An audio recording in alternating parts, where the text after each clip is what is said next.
Já, ég heiti Júlíus Valdimarsson og ég er í fyrsta sæti fyrir Húmanistaflokkinn í Reykjavíkurkjördæmi suður.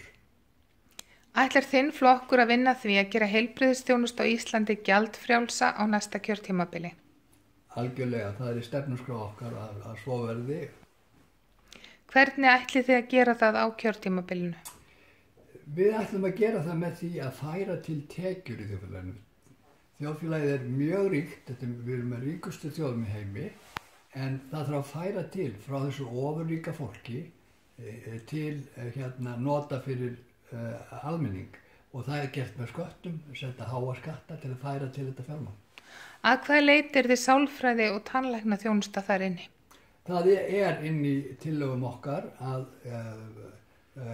tannlæknaþjónusta, sálfræðiþjónusta og augnlækningar séu innifalin í heilbrigðismálum. Heilbrigðisþjónustan á að vera altæk og aðgengileg fyrir alla. Hún Hanna ber út blöð, launin fyrir útburðin eru 25.000 krónur á mánuði. Vegna svonefndra króna móti krónuskerðingar sem kallast sérstök framfærsluuppbót, ber hún einungis 2.000 krónur úr bítum. Finnst þér það í lagi? Það er alveg fráleitt og þá ekki að skerða neitt tekjur fólk sem er að vinna þó það sé öryrkjar. Öryrkjar er að geta unnið algjörlega eins og hver annar þjóðfélagsþegn og ef þið vinna, fá tekjur að þá að borga bara einfalda skatta þeim eins og aðrir. Ætlið þið þá að afnema króna móti krónuskerðingu á næsta kjörtímabili? Algjörlega. Hvenær á næsta kjörtímabili það gert? Varðandi hlutskipti öryrkja og þeirra sem eru verðsældir, að þá er það fyrstu málin sem við viljum taka til og við viljum líka leggja áherslu á það að það þarf að leiðrétta meira 30% skerðingu allt frá árinu 2009 sem ekki hefur ennþá verið leiðrétt. Það talar enginn þetta en þjóðfélagi bara skuldar öryrkjum þessa leiðréttingu og hann virkir líka eitthvað aftur á bak. Jón er á 30-aldri. Hann kemst ekki fram á rúmuna án aðstóðar. Hann er fastur upp í rúmi allar helgar vegna þess að hann fær ekki aðstóð. Finnst þér það í lagi? Nei, engan veginn. Og meira segja í 77. grein stjórnarskrárinnar að þá er sagt að allir og meðalans öryrkjar eigi að fá aðstóð við sitt hæfi. Þannig að gera það ekki, það er stjórnarskrárbrot.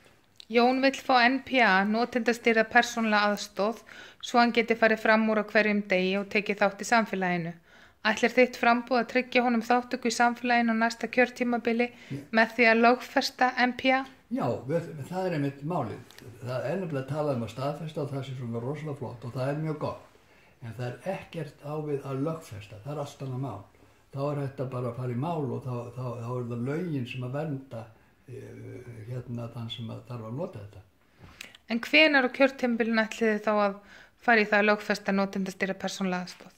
Það er bara, eins og ég sagði áðan, að þessi málefni sem að varða fólk sem að hafa ekki mannréttindi, vegna þess að Húmanistaflokkurinn er grundvallaður á mannréttindum, að þau eru bara fyrsta mál.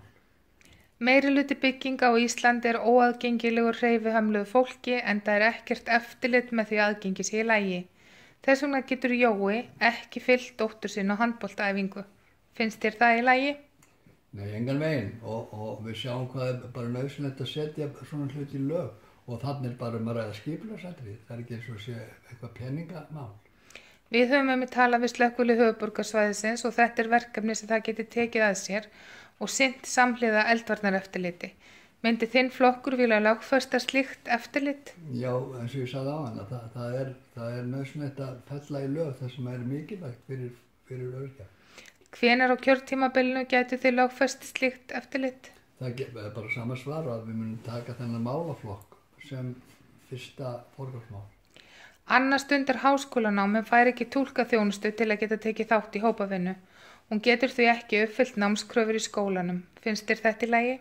Nei, þetta er ekki í lagi og það er ekki bara sem aðstoð við öryrkja og sambandi við